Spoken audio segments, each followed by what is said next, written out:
Всем привет, меня зовут Анастасия, добро пожаловать ко мне на канал. Ну, естественно, самое важное и главное для красоты нашего лица и тела нужно вести здоровый образ жизни, здоровое питание, здоровый сон и, конечно же, жизнь без стресса. Молодые девчонки-подростки в Турции начинают ухаживать за собой примерно с 9-14 лет. Удаление волос, маникюр, педикюр и все такое. О интимной гигиене и вообще о гигиене в целом у меня есть аж 2 части видео. Под этим видео в описании оставлю ссылочку. Обязательно заходите, смотрите. Пластическая хирургия в Турции очень развита и очень популярна во всем мире. Также ее услугами очень часто пользуются турецкие женщины. Они себе исправляют все, что только можно. В Турции очень популярно использование оливкового масла. Не только в пищу, добавление в еду, но и в косметологии, и в народной медицине.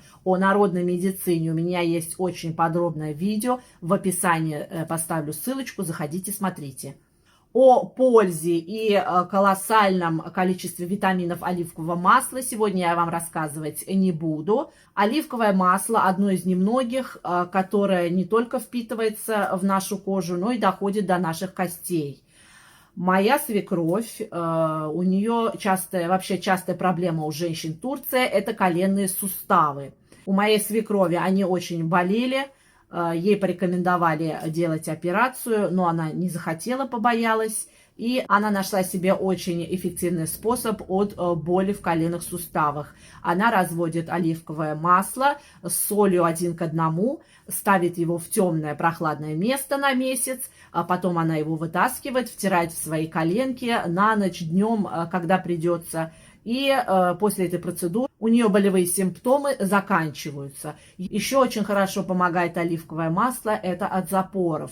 У моего малыша мы мучились с этой проблемой очень долго, ходили по врачам, какие-то сиропы, какие-то еще что-то, и нам ничего не помогало. Потом наша бабушка турецкая подсказала нам утром натощак по маленькой ложечке давать малышу. И вы не поверите, у нас эта проблема прошла и все закончилось.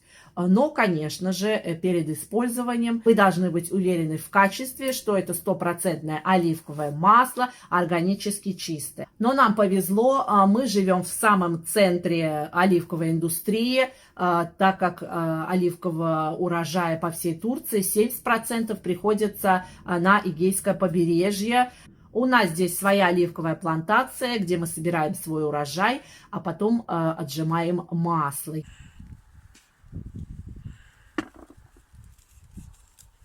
Bak. Böyle toplanmaz Yasin, ne yapıyorsun sen? Ya Ağacını kopardın lan. beni niye kuş ettiriyorsun А, да, собирай скорее. Умочка мамина. Çocuklar senden daha fazla topladı. sen? Adem два. Если вам интересна эта тема и вам хочется приобрести органически чистое, свежеотжатое оливковое масло, здесь мой инстаграм, заходите, смотрите. Есть такое понятие у турков оливковое молоко. Что это значит? Это оливковое масло, которое отжимается первым урожаем, самым первым сбором. Это масло очень сконцентрированное, оно более жирное и более густое. Лично я его использую вместо ночного крема для лица. У меня утром, когда я просыпаюсь, лицо очень такое прям гладенькое, такое приятное, как попка младенца. Также мне очень хорошо помогло оливковое масло при беременности. У меня не треснутый живот, у меня нет растяжек. Начинала я мазать его, только мне исполнилось 3 месяца. Я начинала мазать масло на ночь, обильно тоже мазала на живот и ложилась спать. И так было до конца моей беременности. Также, когда я купаю своих деток, ну, дочка у меня уже повзрослей, а малышу моему 4 годика. И с рождения, после того, как мы примем душ, когда я его искупаю, я его обильно тоже намазываю по всему телу, не считая лица. Я намазываю его оливковым маслом. И эта процедура ему очень нравится. Он очень с нетерпением ждет, когда мы будем купаться, чтобы мама сделала ему оливковый массаж, он так называется. Также в Турции очень популярно это оливковое масло. Особенно его очень хорошо используют в хамамах, в женских банях. Оливковое мыло в Турции продается просто на каждом шагу. Мне очень зацепила эта тема, мне было очень интересно, как оно варится, из чего оно состоит. И я нашла одного человека, который меня научил этому мастерству. И сейчас я не покупаю мыло, мы не пользуемся гелями для душа, а я сама варю оливковое мыло, которое мы купаемся всей семьей. Вот это моя сокровищница. Это мыло у меня из козьего жира. Здесь у меня очень большой выбор. Из чего только, в общем, я сейчас не делаю. Это у меня из лаванды. Это у меня из чеснока. Оно реально пахнет чесноком. Это в основном для больных ног. У кого грибки и все такое. А это у меня из куркумы. Из крапивы есть, из люфы есть. Это у меня медовое мыло. Турчанки также очень любят ухаживать за своими волосами. Они стараются пользоваться краской нетоксичной, которая сделана на растительной основе. И также очень популярна хна. Есть черного, рыжего и коричневого цвета. Я парикмахер с 20-летним стажем. И сейчас я вам хочу дать пару советов по уходу за головой и волосами. Первое. Это нельзя мыть голову, волосы горячей водой. Она должна быть теплая. Второе. Это не нужно тереть вот таким образом всю свою кожу. Это бесполезно. Нужно пальчиковыми подушечками, вот так, вот такими движениями массажными мыть свою голову. И не нужно тереть свою длину вот таким образом. Она у вас практически не пачкается, практически не грязная. А даже если грязная, это отсюда то, что вымывается у вас с шампунью жир и грязь, эта длина у вас вся вымывается. И третье, самое главное, это не расчесывать волосы в мокром виде. Посушить их феном практически до сухости, но не чтобы они 100% были сохлые, а такие более слегка влажные, и использовать не расческу с такими зубцами, как раньше наши бабушки чесали свои косы, а использовать мягкую массажку с подушечкой. Также хочу вам посоветовать очень хорошую увлажняющую и питающую маску для волос, особенно для тех, у кого они сухие, осветленные, и у тех, у кого они постоянно путаются. Нужно по всей длине нанести обильно, не касаясь корней, оливковое масло, завернуть в пакет, завернуть полотенцем и так проходить не менее 2 часов. А потом смоете шампунем, и вы удивитесь эффекту этой маски. Также, если вы пользуетесь бессульфатным шампунем, знайте, что им пользоваться можно не больше 1 раза в неделю.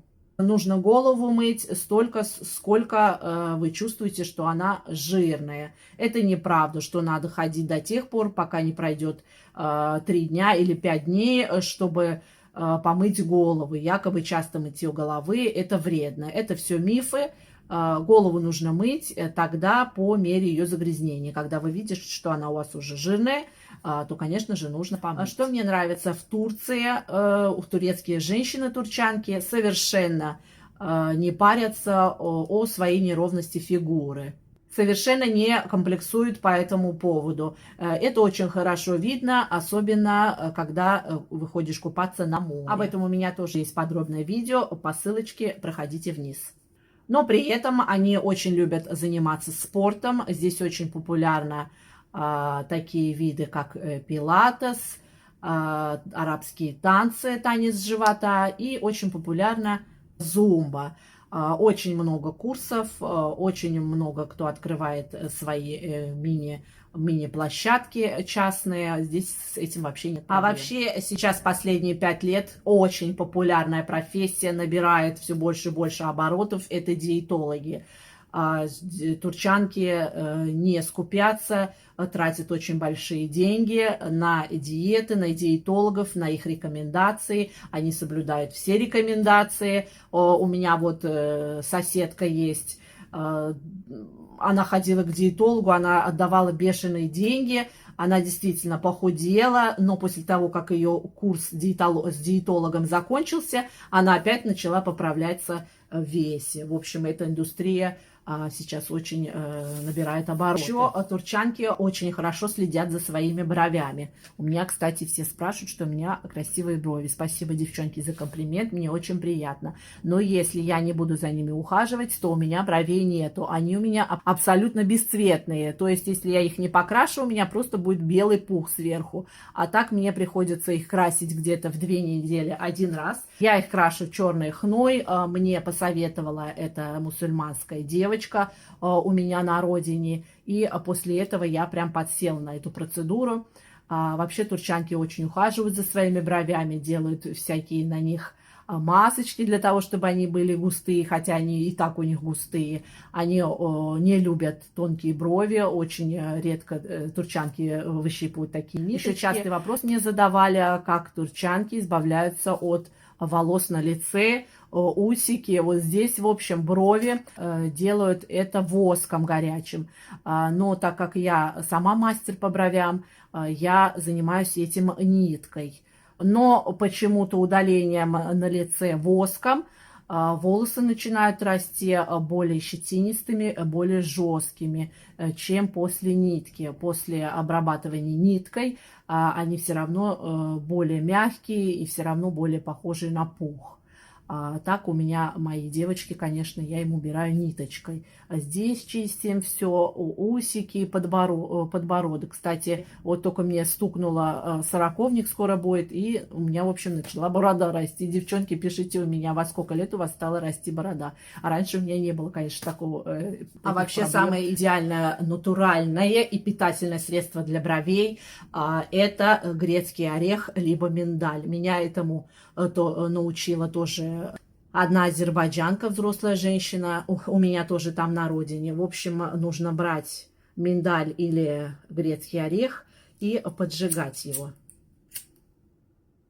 В общем, поджигаешь его до тех пор, пока он начинает здесь и чернеть, и выделять масло. Потом берешь щеточку, в общем, вот так вот делаешь и наносишь на свои брови. Он не только красит, но и питает ваши брови. Недавно вышел новый тренд в Турции. В новостях аж показали, что девочки в салонах красят губы хной. На что косметологи и врачи стали бить тревогу, что это категорически делать нельзя. Так что, девчонки, если услышите, не делайте этого.